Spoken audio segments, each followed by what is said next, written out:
Hello and welcome to another episode of the Adventure Games podcast. Hope everybody listening or watching is doing well. And I am particularly excited about this upcoming interview in just a minute or so, because I was delighted to speak with Sean and Austin, who are the developers and the creators of Fogtown, which is an upcoming TV series and adventure game starring puppets. Yes, that's right. They're using puppets, and they're also using technology that is similar to what Disney is using on The Mandalorian.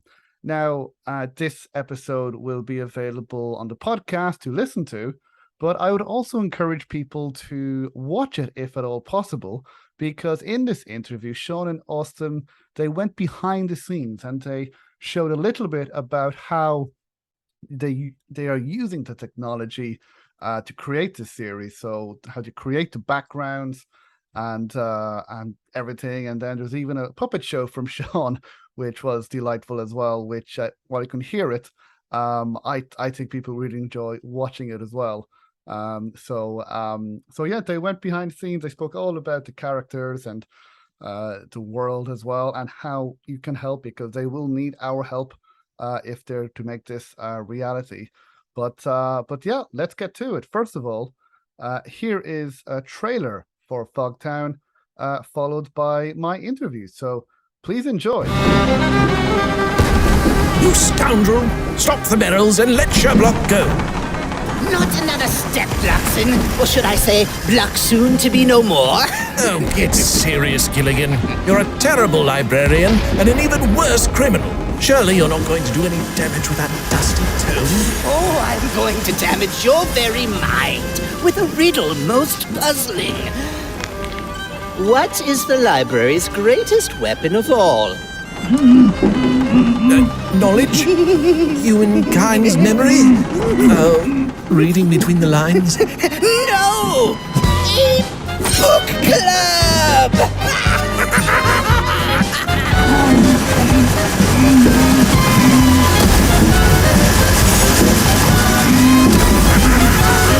I'll save you, Sherlock!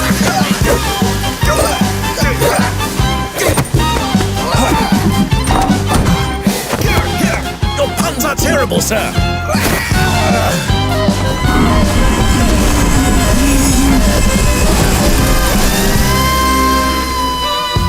You haven't seen the last of me. Time to make my getaway in my giant evil airship! Oh dear. Looks as though we've run out of our special effects budget. Oh, confound it. No airship. And we don't even have the resources to properly visualize the inferno of banned books I was going to drop Sherlock into. Well, I think we have a whole new priority. Shameless begging?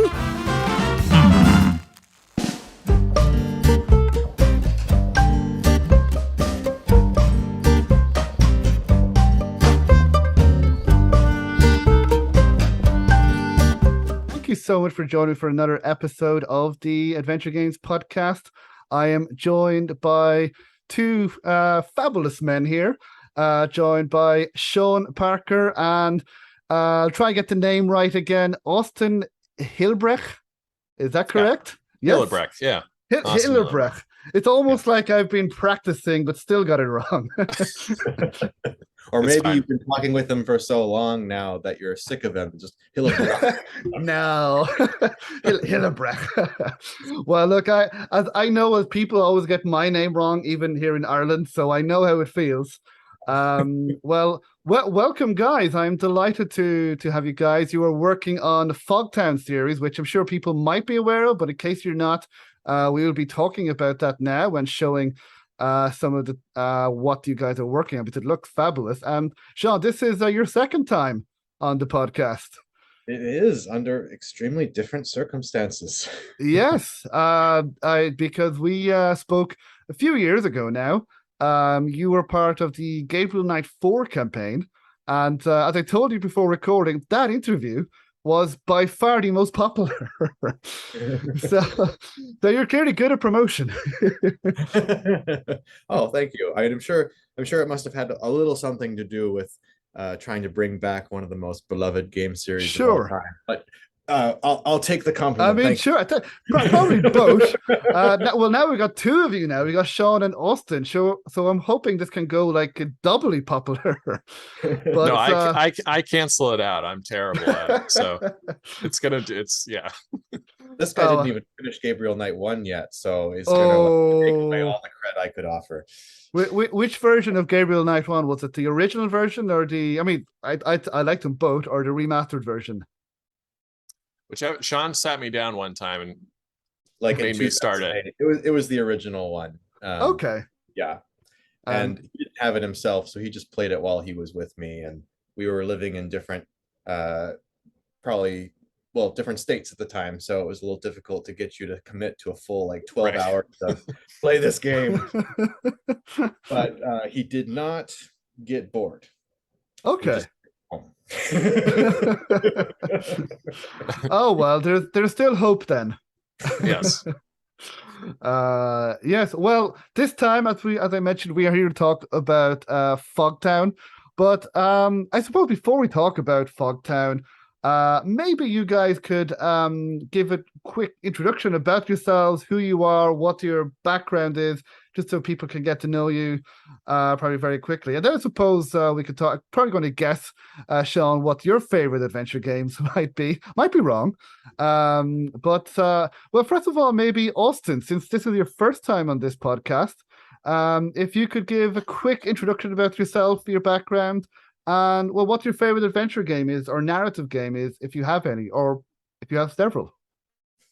Sure. Me and Sean have known each other since we were in middle school. For people in Ireland, I don't know if you call that middle school. I was 12, he was 11, so we've known each other since then. Been making movies together ever since. I've been working as an animator, freelance animator, for about 11 years now.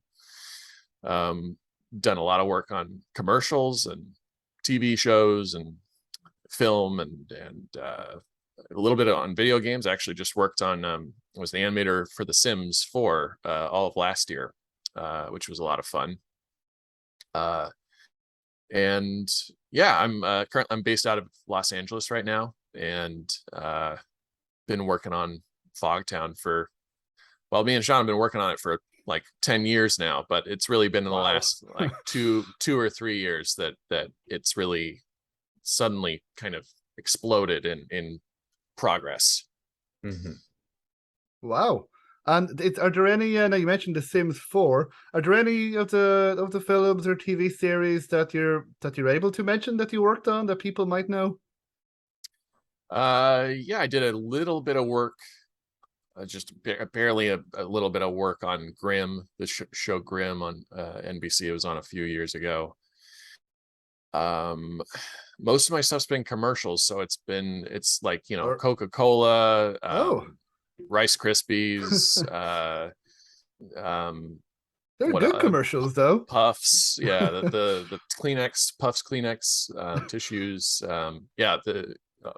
a bunch of Canadian commercials too, oddly enough. There was a very long time where I was doing a lot of this brand of this, like a cell phone brand called Kudo, and they had this luchador mascot, this little animated character that I animated a ton of those commercials for. So yeah. Oh, and I'm an actor too, I guess I should mention. I'm one of those creatives who do a lot of things. So yeah, I've been acting also since 2008 professionally. Math, whatever that math is.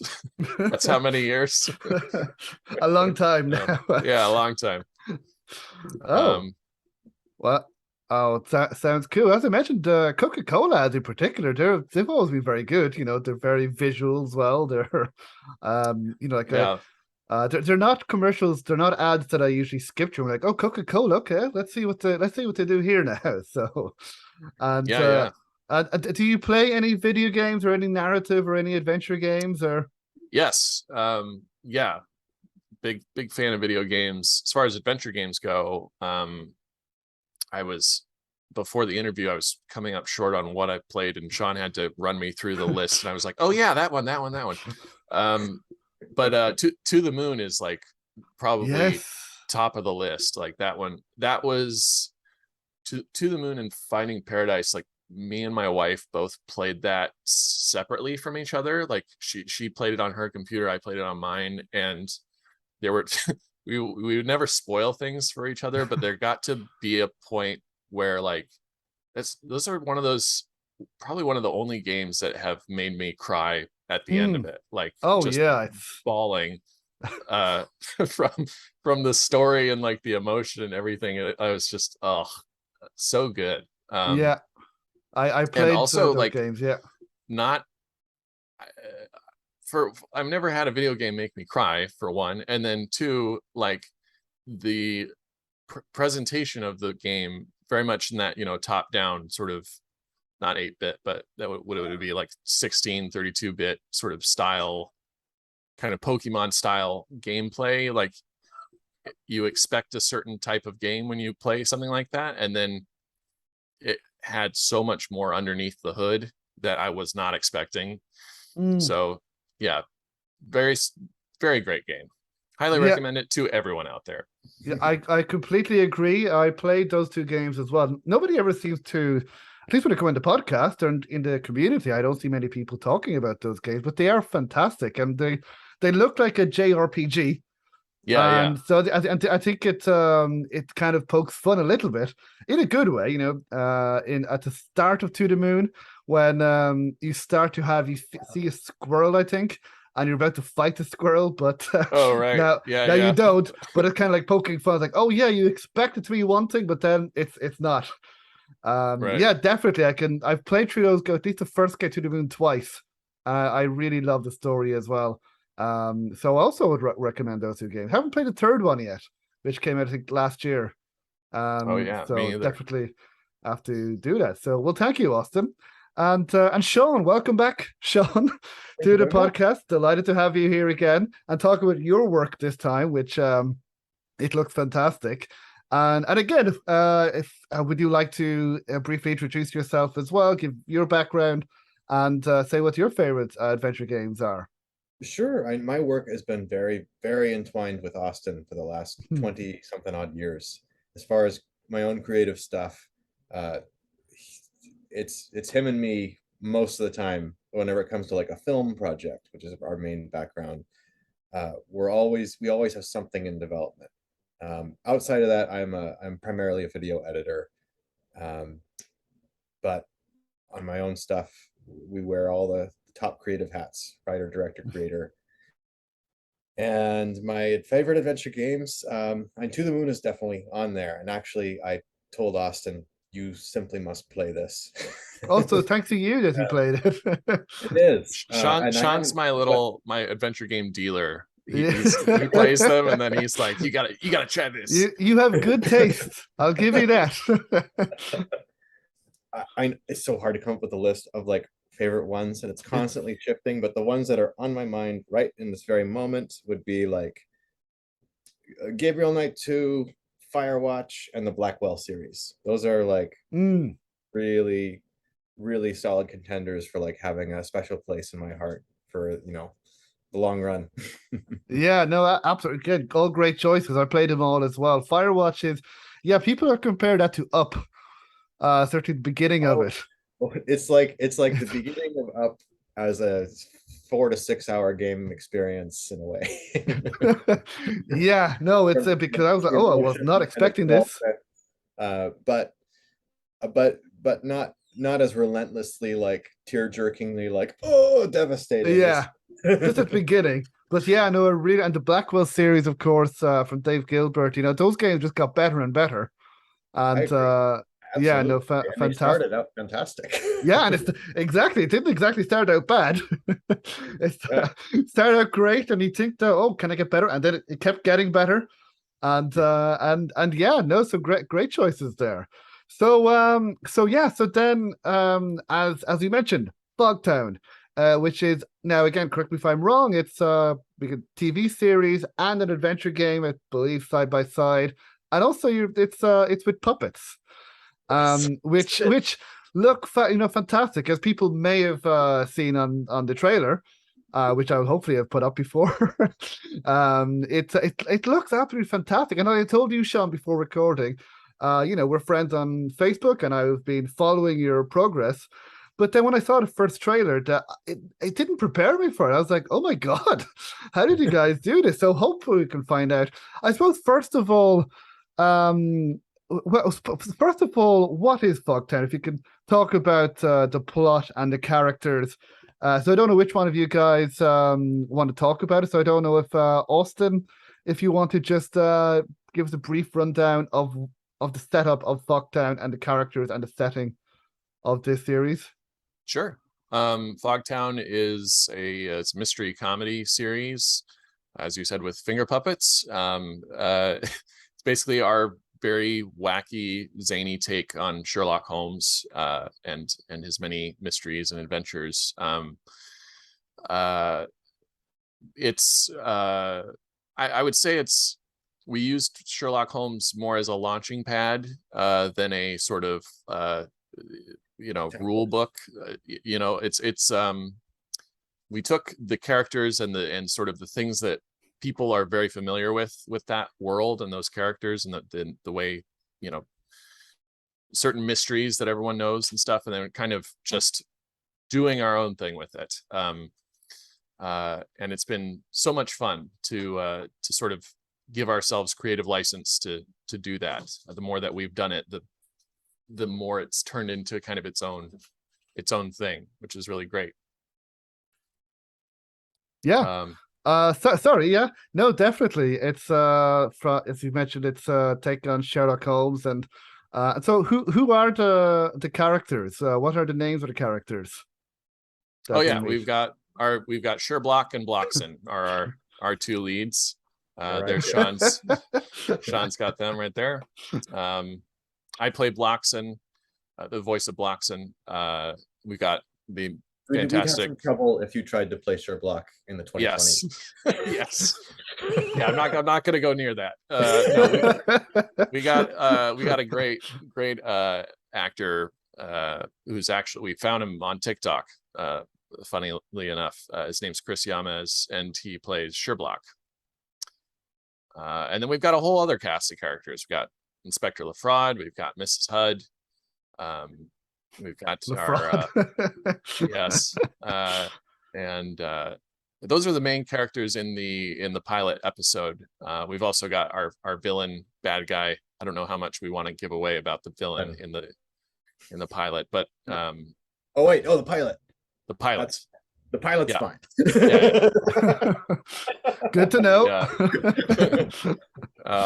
The moth napper. That's the case that they're investigating in investigating around the moth napper in our pilot episode that we're currently running our crowdfunder on Seed and Spark to try and raise funds to produce that pilot episode. Cool. Well, thanks for that. I'm sure we'll get into the cast now in just a bit. But yeah, you mentioned a pilot TV series there. I suppose where did the idea come from? How did you guys come up with this idea of Sherlock Holmes type story that's comedic with puppets? So yeah, I don't know, Sean, if you want to answer that. Yeah, I we could. Austin, you know this. Or Austin, whoever. So we alternate every other word. And sure. In years past, we both were fans, and this is terrible. We should just. Oh no, I'm enjoying this. You went further than I expected. We go with fans and or fans of. Yeah, if you did that, we would have been on the right track. So basically, in around, I'd say 2011, this show came into existence as just a base story and us developing it. We were both pretty into Sherlock Holmes. I had been a fan of Sherlock from like childhood, and Austin was getting super, super, super into it because of the BBC series at the time. Mm. The first season had come out. We both were like huge fans of that. And so kind of our approach for a while has been to do an equal mixture of making our own thing, but also kind of doing a satire of an existing thing. And so it was kind of an easy choice for us to be like, hey, what if we do, you know, our own kind of Sherlock thing? Because that's public domain. There's a lot of interpretations of it, but we could do something in our style that's pretty different and fun. And we've just continued to workshop that, shelve it, put it on the back burner, bring it back out over the last 11 years now. And it's changed, the form of it has changed a lot, but the heart of it, with just, you know, the wacky adventures of Sherlock and Bloxon has remained like pretty identifiable. And it was just hard to, we were kind of getting a little disillusioned with how long it was taking to make this, because we were envisioning it not as a puppet based series, but as a live action thing where they had, you know, big costume block heads running around in full sets, or rear projected technology kind of things. And we just knew this is going to be a big budget endeavor. Not going to be able to pull it off as kind of like garage filmmakers on our own. So what can we do to make this more feasible? And we were working on a more big picture film project a couple years ago that we hoped would be kind of like our next thing, but it was still a bit too ambitious. And right as we were like kind of getting ready to take it to the next level and just get the scripts out in front of the right people is when COVID started to shut down everything. And we knew that we didn't want to just like wait for circumstances to change in order to make filmmaking possible again. We wanted to make a pivot in what we could do in the moment that was within our means and that was pandemic friendly. And the idea of doing finger puppets of our original concept was just kind of born out of that need to make something happen, because we can't get together with, you know, in 2020 at least, a bunch of people and film a live action TV series, but we can take puppets and put them in front of a backdrop and have voice actors do their thing and have a show that's just as compelling and works on a story and character level, which is all we really cared about. The live action trappings were not the be all end all of Fogtown. And when we made that pivot, it gave us so much freedom to see a whole new set of possibilities for what this show could be. And we can no longer even like visualize our old vision for what this was going to be. It's like, this is Fogtown. This is what it always really, really needed to be. We just didn't know until a couple years ago. No, fantastic. So is this done remotely? Have you guys been working together in the same location? Because during COVID, as you mentioned, we couldn't meet up. But with the finger puppets, how are you guys working together on this? Is it remotely, or do you guys meet up, or how do you guys do it? Well, I'm in LA, so and Sean's in Portland, Oregon, which is a state above us. We're separated by 1,000 miles or so. Wow, yeah, my geography of US is not great, but I can imagine that it's pretty far. Yeah. So about California, and I am not in California. Yeah. It's mostly been remote until more recently, when you know, vaccines are a thing now, and there's the restrictions are coming down a little bit. Yeah, we can leave the house now. Yeah. I'm still remote. I'm still sort of collaborating with the team. Most of the team's up where Sean is, and I'm kind of one of those weird stragglers out here. If you can speak more to that, Sean, because you're actually working with the team up there. Yeah, which has grown a lot in recent months. We used to just all be developing it in just Zoom chats, kind of figuring out like the script and the sets and the puppets, and not really ever seeing each other in person so much until more recently. And now between our casts and our crew and the two projects we have going on simultaneously, the show and the game, we've grown to about 40 people that are working on this in some significant fashion, which is it's been a lot of Wow. growth in a short period of time, but everyone is really bringing something kind of magical to the table. And it's just a lovely group of people who believe so wholeheartedly in this endeavor and are elevating it like so much so quickly. Um, just it's a wonder. It's such a blessing. Yeah, it certainly looks, as I keep saying, it looks fantastic. So you have 40 people. Most of them, are they in Portland? Most of them are. Most are here or pretty nearby. And then there's probably about, I'd say roughly a quarter of us are not, and Okay. some of them are in different countries, whether they're acting or consulting in some fashion. Um, yeah.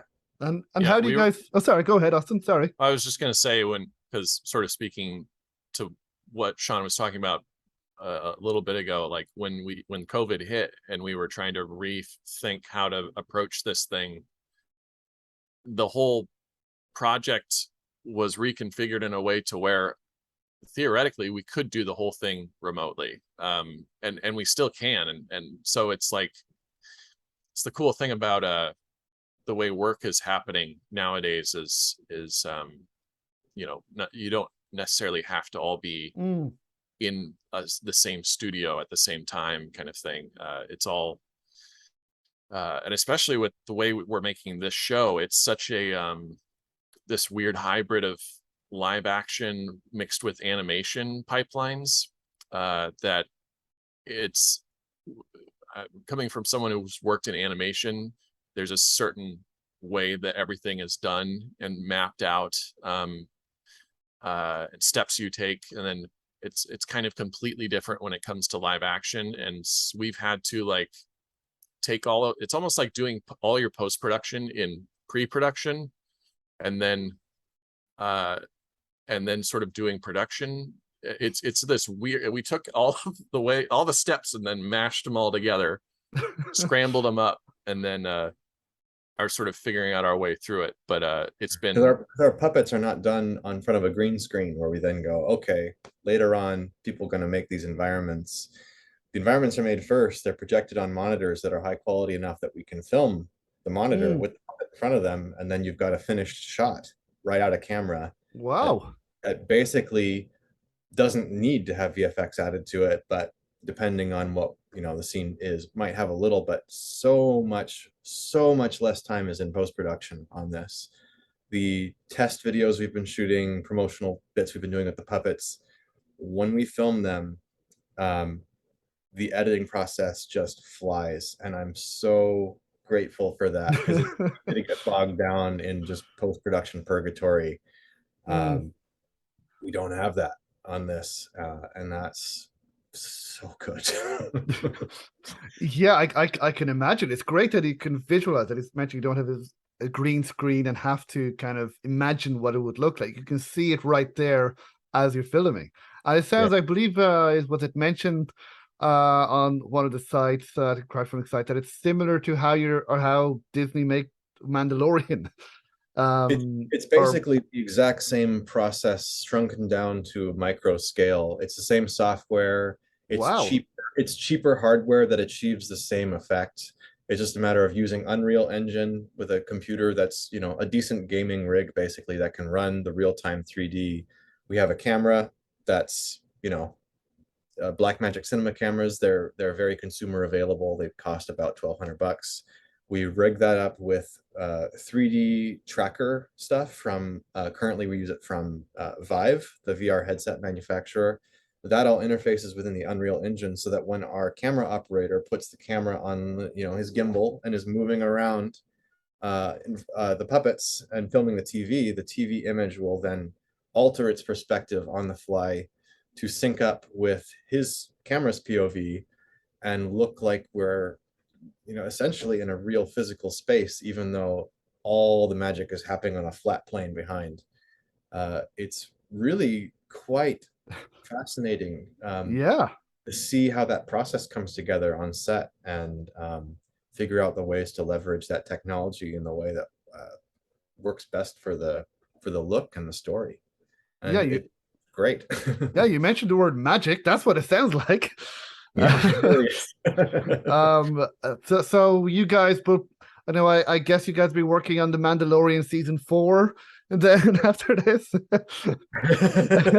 Yeah, we'd be us. yeah. If they want to do a season 4 where all of the characters are puppets and about 6 inches tall, and the humor becomes suddenly very off-brand. yeah. I would watch that. No, but it sounds fascinating. And now I don't know, Austin, if because I know we mentioned before recording, if you're able to show how you're able to work on that, are you able to show that at all for the people watching? Yeah, I can show you part of the process. Sure, whatever you can, whatever you're able to, whatever you want to. This will be more the asset creation, less of the virtual production, which is sure. Well, anything at all to help us visualize how it's so how the magic their is done. Apartment, or Sherblock and Bloxton's apartment. This is all created in Blender, which is a free 3D modeling animation software. Most of my time in my career has been using Maya, but Blender is free, so I couldn't pass that up. And I didn't really know how to use it before I started this project, so this kind of gave me a chance to learn how to use the software here. But this is all of their apartment.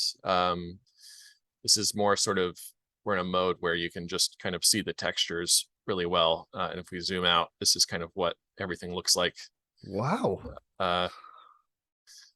So all of these buildings here, but for those curious too, it's also the reason that the lighting looks kind of flat right now is because it's not rendered in that mode that we do within Unreal to give everything the polished look. I can probably, let me see if this will work. I can attempt the rendered mode. I'll give you a little taste of what it looks like in lighting. So yeah, this is our cozy little apartment building. We went this cardboard aesthetic, where the whole world looks like it's made out of cardboard. Basically, few reasons why. One is we knew we were going to be doing this method of filming it where you have puppets in front of a screen, and we wanted to maybe have the option of recreating some elements in the foreground, like real world elements, whether they be chairs or walls or whatever. So we knew that kind of going into the design of the world, it needed to be easily replicated in the real world. And so to sort of make everything cardboard, it's like the cheapest, it's in everyone's recycling bin. So it would be really easy to recreate something out of cardboard. And then kind of on a sort of a larger scale, when we were sort of approaching the design of this show, we liked the idea of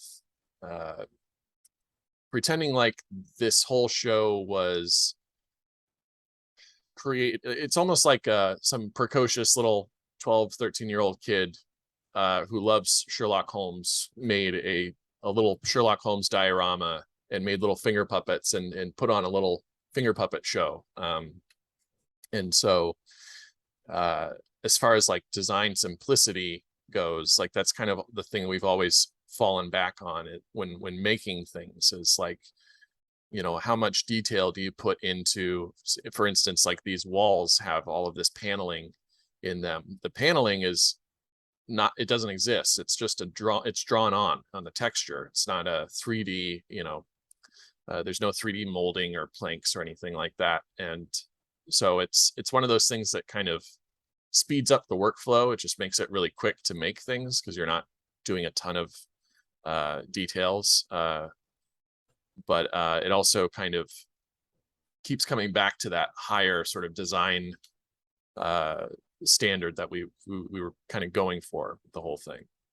Mhm. Yeah, it looks incredible. And like, as I said, it's great that you can, like, not just a green screen, but you can see this right now. Yeah. As you're filming it. So no, it looks absolutely amazing. So then you were talking earlier, Sean, about the process of filming. So while we have it in Blender here, so would you get the puppets and then you could see the backgrounds then as you're filming? Or how is it? I can put on a virtual background behind myself. Let's see. Austin, you've got your renders online. I'll go download one of those. Yeah, we'll see how the webcam treats the puppets in terms of doing its live keying. Sure, yeah. With me. We've had so many times on Zoom when we're doing team meetings and people are trying to show off stuff, but they've got virtual backgrounds enabled. Yeah. And the thing they're showing just completely like vanishes, and it's like, yeah. We'll have to turn that off. Okay, so he vanishes. it doesn't. I'll be his background. Sure. And you just pretend that I don't exist, and then we've got our puppets. And if I was invisible, they would be in their apartment, and we would be more or less getting the general vibe of how it feels to see them in their home doing a standard Fogtown adventure. Yeah, no, I can definitely visualize it from the videos that I've seen. Yeah. And Cool. No, they're so much fun. I can show off a little bit of the detail as best my webcam can. They are a mixture of 3D printing and then for the heads themselves, which Austin models them based off of his concept art.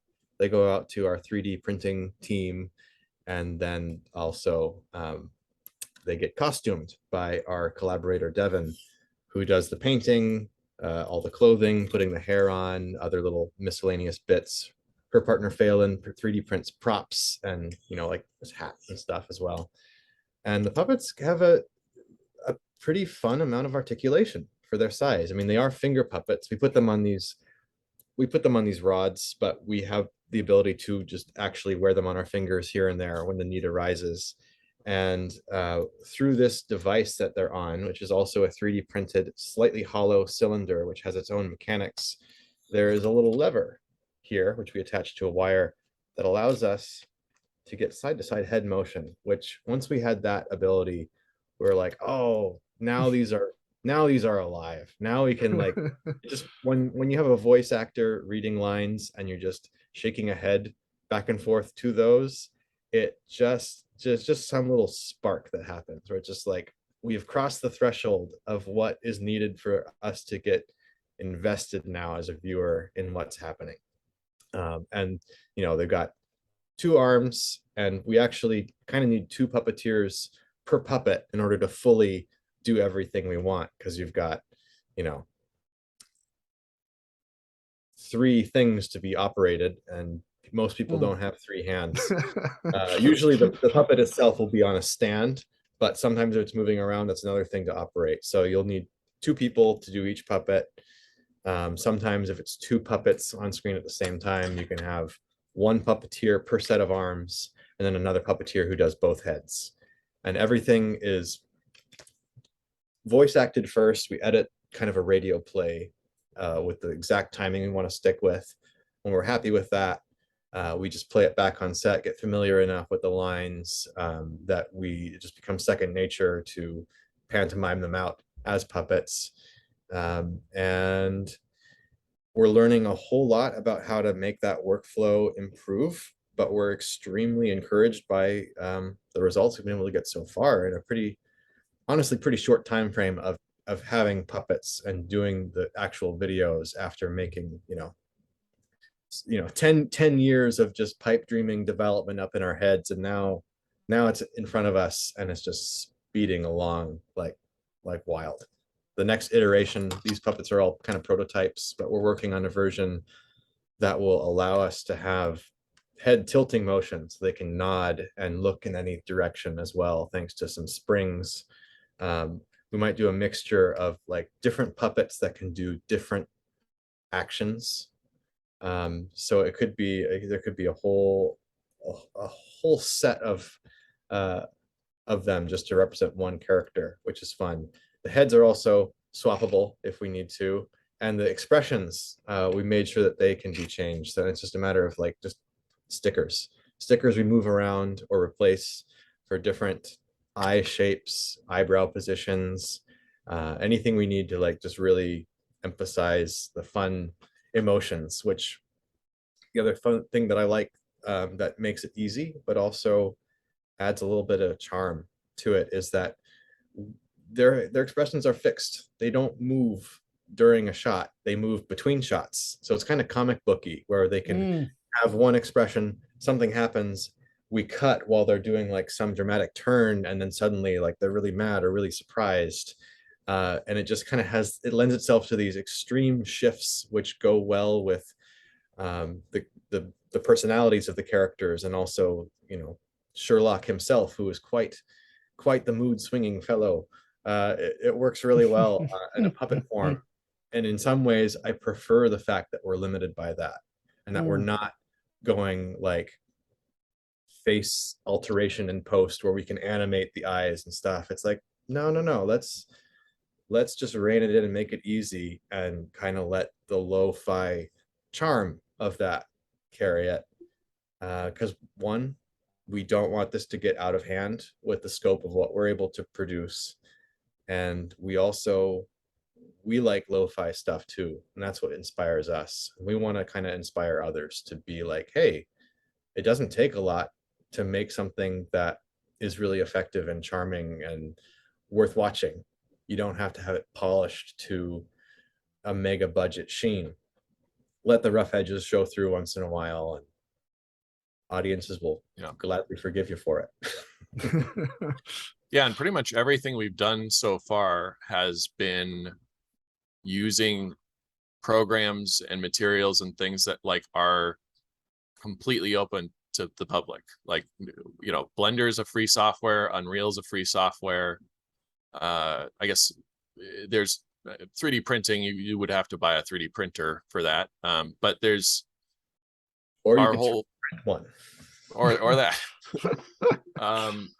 But yeah, our whole process has been sort of the most like, let's try and remove as many barriers as possible to the actual creation of the thing, and hopefully show people that, like, if we all did this stuck in a pandemic in our little home offices, like anyone can do whatever they wanted. It's this sky's the limit.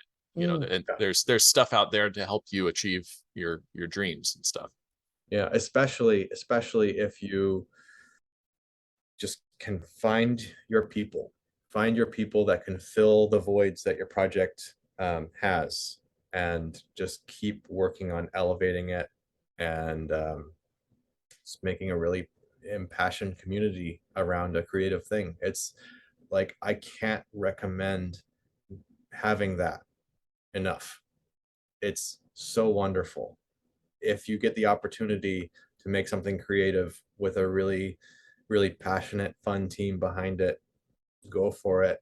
It's a bucket list experience, and I'm just having the time of my life this last I can imagine. year or so, in particular, as the team really has taken shape. And I can't wait to see where we go once we're able to compensate them.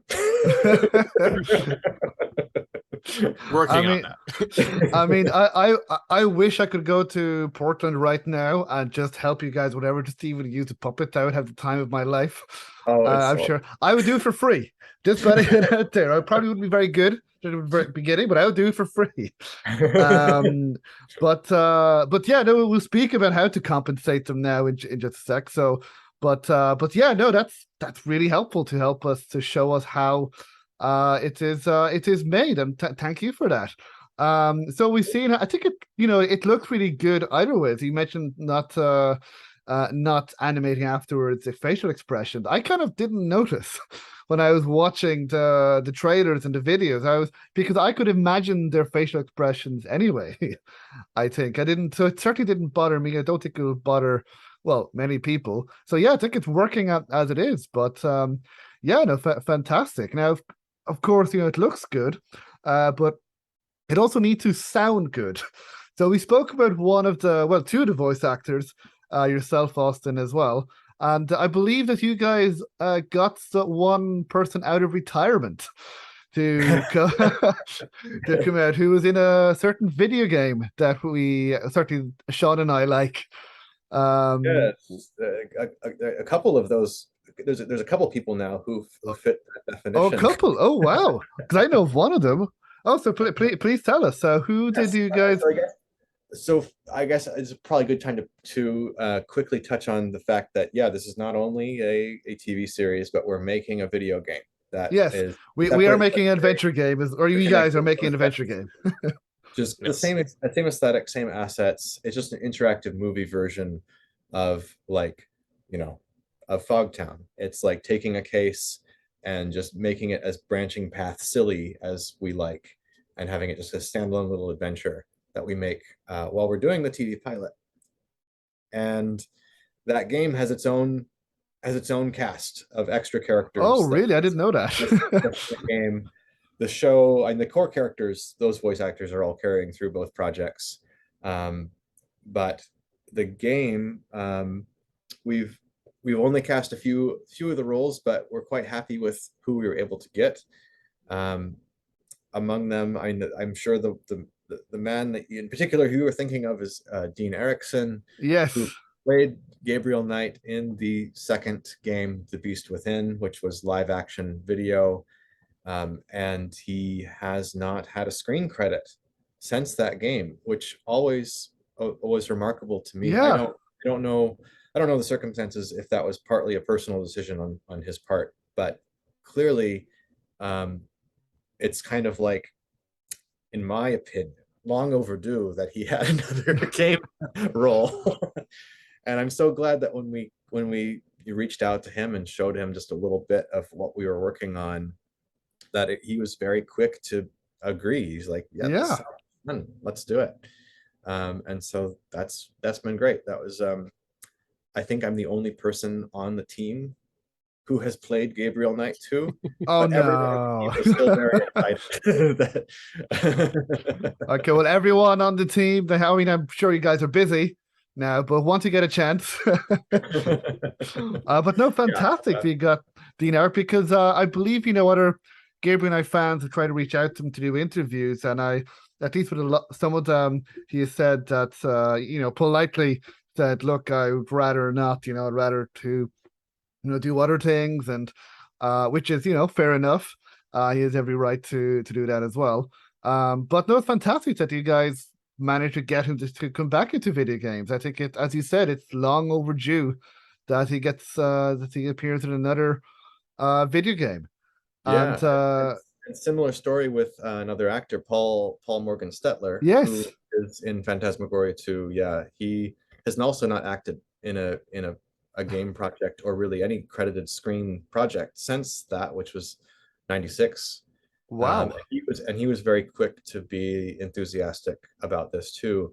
And it was so fortuitous because of his recent return to the adventure game scene about a year ago, when his game Phantasmagoria 2 was having its 25th anniversary, and he wanted to commemorate it by kind of doing this whole YouTube channel of interviews and retrospectives and playing other games in the genre, as someone who never I've seen a few of those. played, Yes.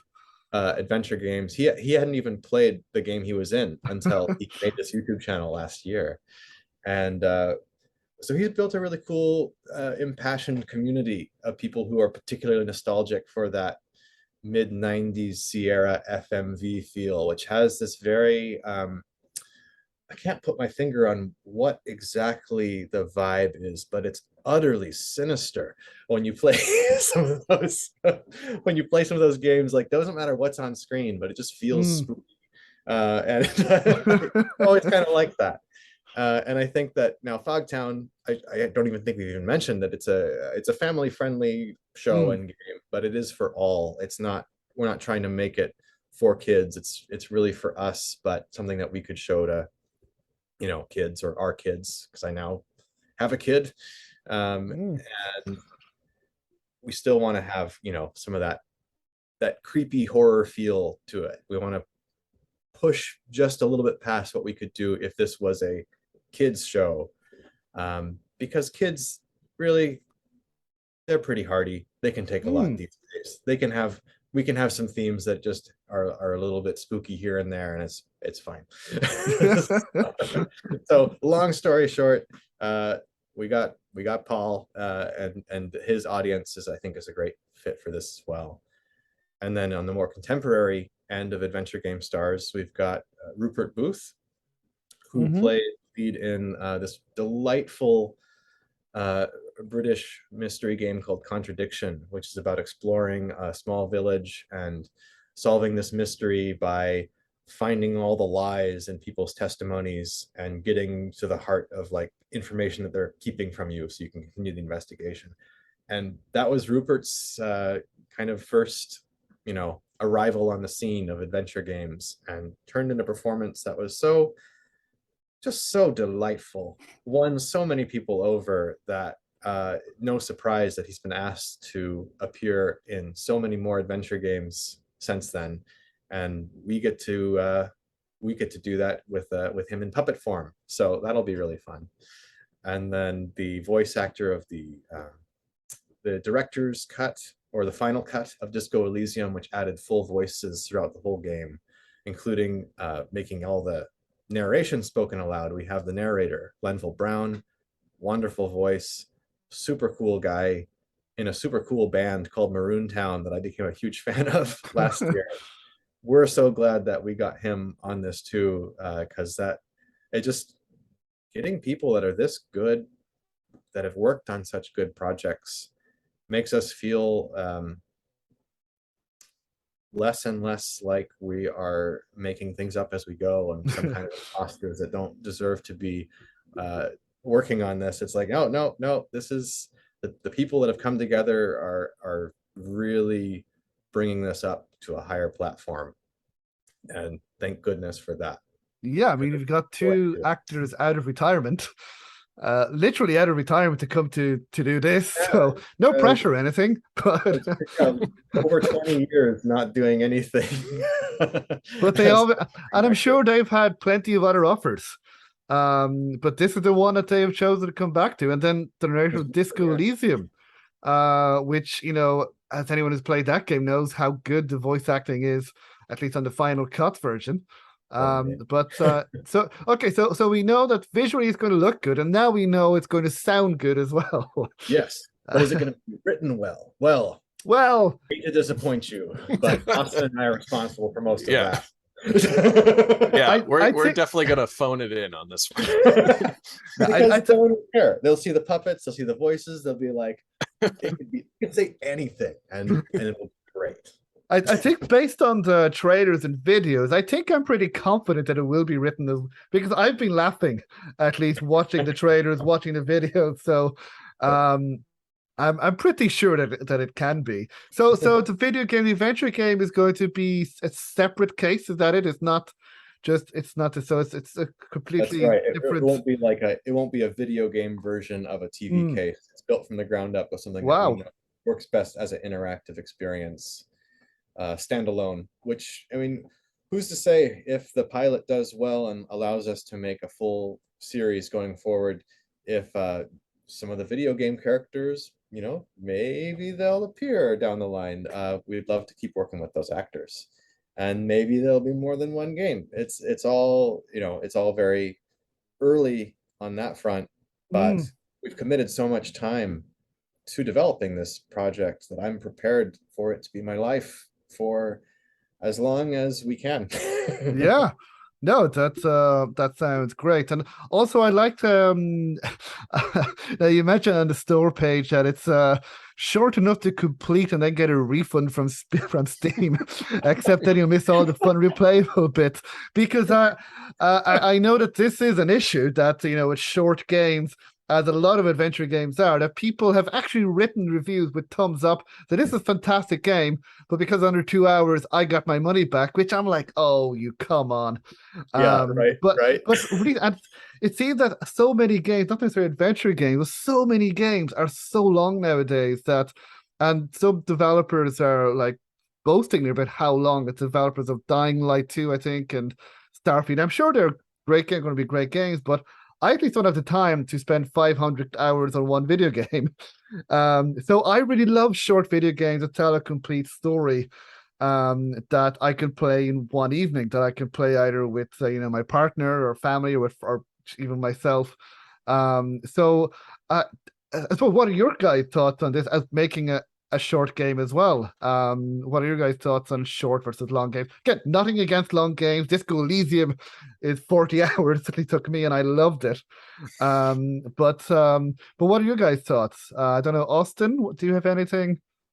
Yeah, I'm kind of in the same boat. Like the older I've gotten and the busier I've Mm, gotten, the more I just want to have something that I could finish in like 2 or 3 sittings, you know, like a playtime. And mm, to give me a good story, a full experience with catharsis, and let me move on with my life. Like yeah. there's also like those games that are so massive, like you've mentioned, again, like they're amazing. The things that they've accomplished in them are incredible, but like I look at that and I get overwhelmed just Absolutely. knowing how massive it is. It scares me away from wanting to play it, Mm, or at least starting to play it and then quickly kind of being like, I'm lost, like I don't know what I should be focusing on, or so yeah. And it wasn't really until, I want to say, the first ones I started that I played in the last few years, like games like Limbo, or like Little Nightmares, or like I always like spooky stuff. So um those types of games were the ones that first showed me like, oh, I beat it, and I've only been playing this, you know, not that long. Like there was such a, oh, that was such a pleasant experience of, like I I got didn't my even have little, time. I didn't even have time to get sick of this, and it's over. yeah, yeah, exactly.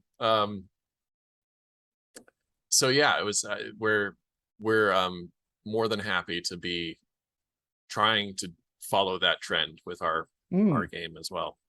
Yeah, I Yeah, think there's a place for all types of games, like Disco Elysiums and, you know, these big games, but also these short Sure. games. There's one game that I played a few years ago called The Terrible Old Man, which I believe is based on a Lovecraft, maybe not Lovecraft, I'm not sure, but the game itself took 20 minutes, and yet it didn't feel too uh, long, didn't feel too short. And another game, I think it's If on a Lonely Night. Again, 2 hours, and it told 4 or 5 different stories. And again, it felt just right. The length felt just right. So yeah, sorry, Sean, I think I interrupted you. oh no, not at all. I think that's like, um, that pretty well covers our general stance on short games. I also now, as a father of a lovely little 5-month-old baby, my time for any sort of entertainment is like massively cut short. Like I actually don't think I've watched television in 2 months. I don't think I've probably played like maybe 10 hours of games in the last month. Uh, it's Wow. just working on Fogtown. Like Mm, if I'm gonna be this busy, the stuff that I want to make should be stuff that like other people who are as busy as me could also conceivably enjoy. If we can hit that bar, then I feel like we're in a good place. And I mean, there's a lot of pressures, like you were mentioning, to make longer games. Mm. Players do want good bang for their buck, and some people just quantify that based off of like, okay, I bought this game that was, you know, $10 and I got 100 hours of playtime out of it. So this was a good deal because it was, what is that?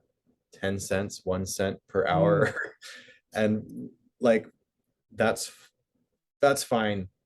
Those people will not review our game positively. That's is what it is. We're not going to give into the pressure of like needing to make a long game, but we are going to make something that I hope, from being so replayable and so much fun, that people would want to, for instance, bring a friend over and say, you got to check this out. And it's only going to take them, you know, probably in the realm of, it's all kind of work in progress, but like 30 minutes to an hour, maybe an hour and a half at the very most, to play through like a full, you know, the full story of the game, and have a wildly different experience depending on what choices that they make during it. It could be just a fun little social thing. Get your friends over, play this silly Fogtown game, and let different people decide what you're going to do.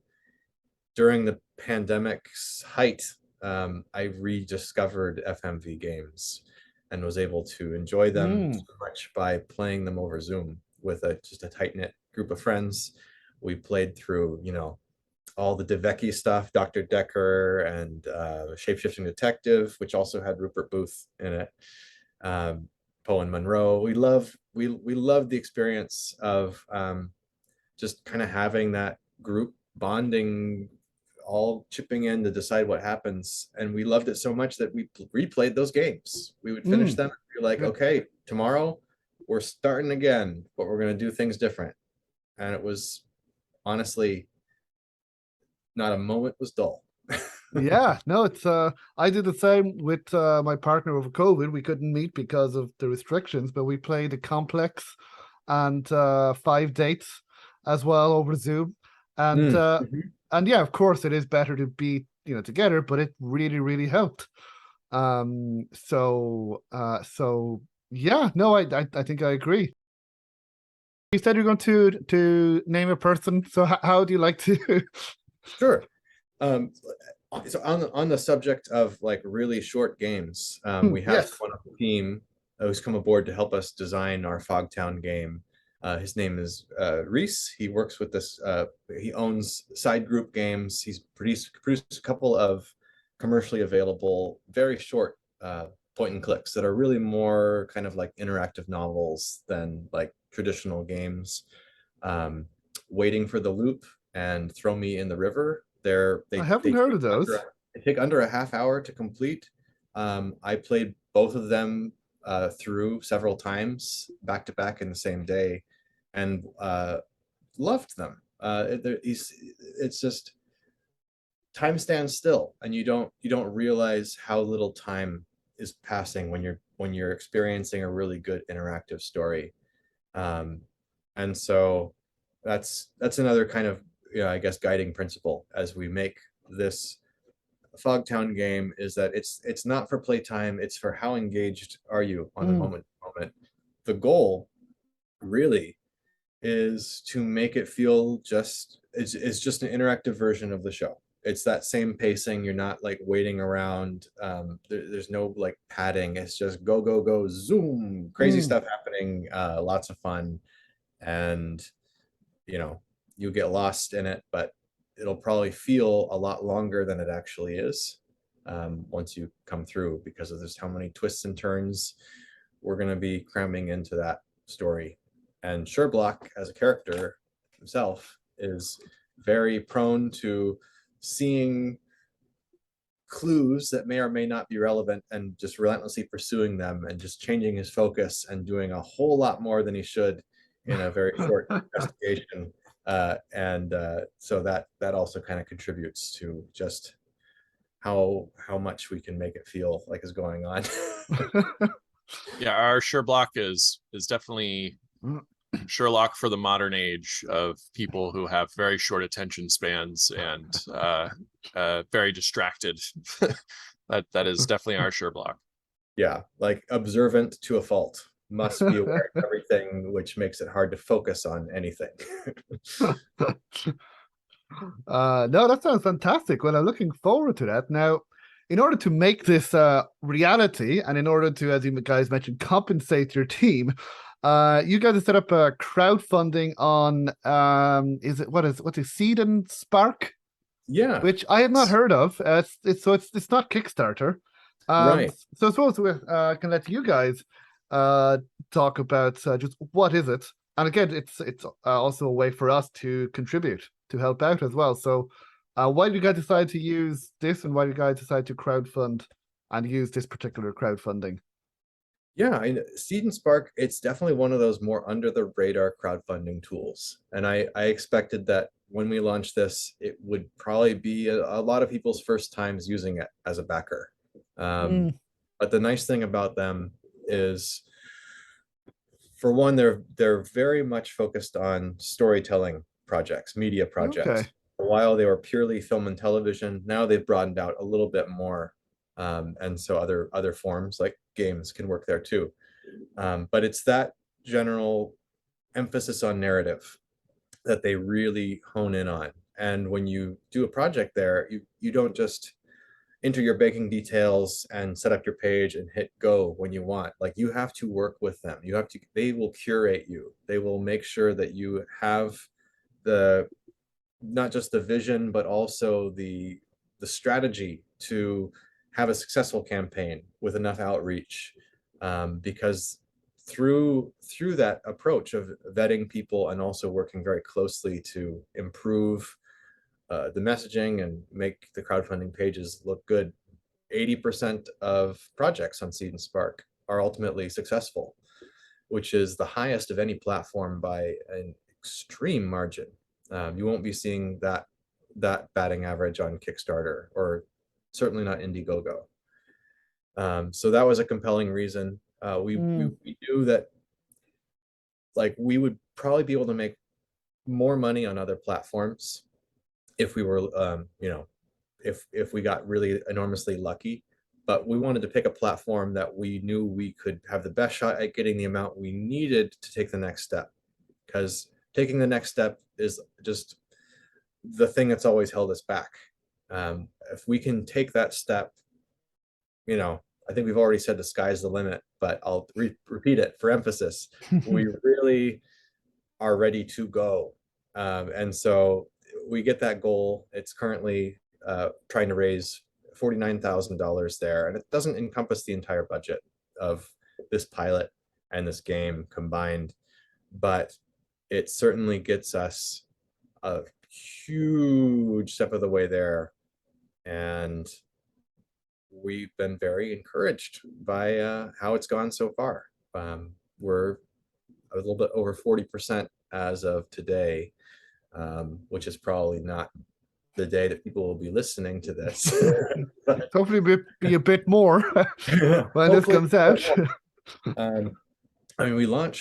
We launched, and before the first day had closed, 16 hours in, we were at 35% of our goal, and we were floored. Wow. That was what we wanted to hit by the end of the first week. So that was great. And then we all got really busy with some stuff and frantically catching up with the campaign and other doors that have been kind of opening as a result of us putting Fogtown out there. And now we're ready to kind of clear our plate and focus all in on getting the word out on Fogtown and taking this crowdfunder as far as we reasonably can. So the crowdfunding, so this is for the pilot series, for the pilot episode. It's for the game too. For the game as well. Okay. Way to make them both work on the budget that we're raising there. The more that we're able to get beyond that goal and from other sources, the more opportunities we have to kind of choose some different, I guess I'd call them production tiers. Like, we know the base minimum that we could make this. We also know that there's a certain level above that where we could do things a little bit more fancy or fun or have increased scope with the game. And there's, a tier beyond that too. But we know that we can make it work for the bare minimum. We'll find a way. And that's why we've set we've been told by many people is like, is this enough? Like, is this going to be enough to like pull off what you're doing and make what you've shown us so far into a full thing? And we're just saying, like, believe it or not, yes, we can. It'll be, it'll be a lot of work. There'll be a lot of, late nights and me not getting compensated for it, but we'll still find a way to make it work. Well, hopefully you guys will be compensated in some way at least. So the plan is for the pilot and the game, and then are you going to was it pitch the series to different studios? Is that the plan? Yeah, we know that Austin, you can take over for a bit. Yes. So Austin, what's the plan afterwards then? So say if you reach the goal, which hopefully you will, and so then this is for the pilot and for the game. So then what's the plan afterwards then? Yeah, so we're gonna I'm just gonna put it out there. We're going to get our goal. The money will go towards basically going into production on the pilot, and also really getting development going on the game. The pilot's kind of the thing that is the first priority, so we'll get that done, and by the time we've got it to a place where we can start showing it around and pitching it to studios, then like the game stuff will really ramp up, because we'll have more resources and time to like actually go more into like that production phase of stuff with the game. And yeah, that's kind of our hope is to get it picked up by like a major streamer for the show, and get to make like a full series out of this with multiple seasons. But also the way things have been shaping up lately, I've been telling Sean for a while, as far like on the game front, it's been so promising that I'm like, I feel like the game's going to be the first thing to hit, as far as the public is concerned with Fogtown. They might be introduced to this world as a video game first, and then the show. I guess we'll see. Time will tell. But the other thing I wanted to add sort of to some of the last questions was that if people go onto our Seed and Spark page and donate the $35 tier, that's when you get the game as one of your rewards for donating to the project. And we know that $35 is it's steep for a short FMV type game, which is why we're including some other stuff with tiers below that as well. So like when the game comes out, I don't think it's going to be $35. You can wish list it and buy it later if that's too steep. But we have some other fun things that people will be getting access to as well. Yeah, and also I wanted to add too that another reason for going with the Seed and Spark route is instead of Kickstarter or somewhere else is they have worked, basically been open to us partnering up with the Portland Art Museum, and the Portland Art Museum has granted us a fiscal sponsorship so that when people donate to our crowdfunder on Seed and Spark, they basically get to write off that donation in their taxes, and it just adds way more incentive for people to sort of drop money. And I don't know how that thing works internationally, but at least in America, if you donate to our Seed and Spark, you can write it off on your taxes. Okay. Yeah. Oh, that sounds good. There's some very, very fun rewards that we encourage people to just take a look through the page and read up on them, because we put a lot of thought into like what would be really fun and I guess kind of on brand silly for Fogtown, of like if people are going to be putting in something really significant, what could we offer them? And it's things that let them put in a small way their stamp on the show and the game by either in some cases being a puppet kind of made based off of their likeness, or a portrait that, is in a scene. We have a particular reward tier where there's a sequence in the show where there's a kind of like a story time part unfolding, and in that story a moth god erupts from the sky and lets out this unholy screech, and anyone who contributes at that tier will be able to send in their voice making a screech sound, and our sound designer will combine all of those backers into one Oh, cool. weird banshee noise, and we'll use that however that turns out. Yeah, it kind of sounds cool and terrifying at the same time. But and there's going to be so many behind the scenes videos as we document every step of the journey of the pilot, the game, and the broader series. People that want to have people on the crew wearing a t-shirt with a backer's face or another photo that the backer owns, we will do that, and we'll make sure that those show up in some pretty confounding ways in our little video diaries. So there's just a bunch of things that kind of like help bring the community together around this project on a broader level, which is fun because it's been so community focused all along. yeah, no, fantastic. Well, I'll include a link to that in the description and the show notes that people can click on. www.fundfogtown.com. Cool. Oh, well, thank you so much for that. I think I'll definitely be checking myself through the tiers. It definitely, so hopefully it's doing well, I think. So hopefully you guys can get there relatively soon. So yeah, so Dan, do you have any projected release dates? So say all goes well, you get funded, do you have any release date for the game and for the pilot? Do you plan on them releasing at the same time or different times? Or The pilot will be a little different because we're pitching it to studios, so it won't necessarily be released to the mass public. It will be like I think we'll try and figure out a way to show it to our backers because they supported us. But that would be mostly around spring of next year, and then the game we're hoping more to the end of next year, or something like that. Yeah, I know. Probably, in all honesty, I feel confident that we'll find a way to get the pilot visible to the public at some point. It's just a matter of the only things that could possibly prevent that is if we got a deal that was too good to turn down, and part of that was like, don't show people this first draft. You wait, make sure they see the season 1, and it'll be like, but it's so good still. Okay, fine. Yeah. Fine.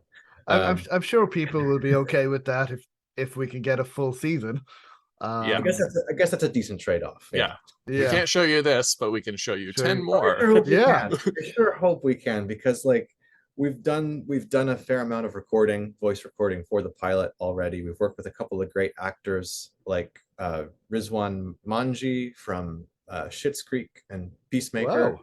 Wow. He plays Inspector Lafrod in the pilot. We've got on the more video game cast front, as in an actor who's famous for video games but is not in the video game. He's in the pilot. We have Steven, who plays the villain, the Moth Napper of the episode, who's got just a wonderful voice and is so fun to work with. He's pretty well known for being in the Skyrim game and Fallout series. He played the voice of Garrett in the Thief trilogy, the kind of stealth focused action games. Great voice, and we had the most fun time recording with him for the pilot, and it would be a crying shame if the world didn't get to hear what he did. It's so good. Gosh. Yeah, well, here's hoping it would be a crime that Sherlock would need to resolve if it didn't make it, but hopefully it will. And do you guys have any plans on maybe making more games if it's successful, or would you consider a TV series? Or absolutely. I mean, if it succeeds, we're prepared to keep going with it. But we are pretty pretty much focused on the immediate future for the time being. Sure. Just trying to think of like, okay, what can we do to make this opening That makes sense. debut as good as possible, so that we're forced to come up with a whole brand new set of crazy ideas if we need to follow it up. Sure. Well, great. Well, all the best with that. So, now we mentioned the crowdfunding, and I believe the game people can wishlist now on Steam. Is that correct? That is correct. They certainly can do that. If anyone is unable to, back the campaign, wishlisting it on Steam is one of those free and almost instantaneous little things you can do that do actually contribute in a really nice way. It adds up to more visibility and more hype, as they say. The hype that we got in the first week of just a bunch of people on Twitter talking about how much they were looking forward to this show and game opened some doors that we're still reeling from, being like, wow, this could be really cool. Yeah. We're very excited, and anyone who wants to kind of help push that to the next level by sharing the campaign with a particular friend of theirs who might be a Sherlock enthusiast or have an affinity for British humor, Wallace and Gromit, what have you. They watch a few videos that we have on the YouTube channel. I think they'll pretty quickly get a sense of the vibe we're going for and who it will appeal to. Yeah. No, fantastic. And that final question, is there any particular links? So where can people find more about the series and you guys? So again, I'll include all the links in the description and the show notes. Sure, So sure. So fundfogtown.com will redirect to the crowdfunder, which is kind of a hub of much of the information about the pilot and the game. And from there, there's other places you can get linked to. Our YouTube channel is youtube.com/Fogtown series. The website for the show itself, it has some more information, is fogtownseries.com. We're also on, various socials, just the @Fogtown series handle on Instagram, Twitter, what have you, TikTok eventually, I guess. We're all over the place. Everywhere. And I've just see here that there's a newsletter that people can subscribe to.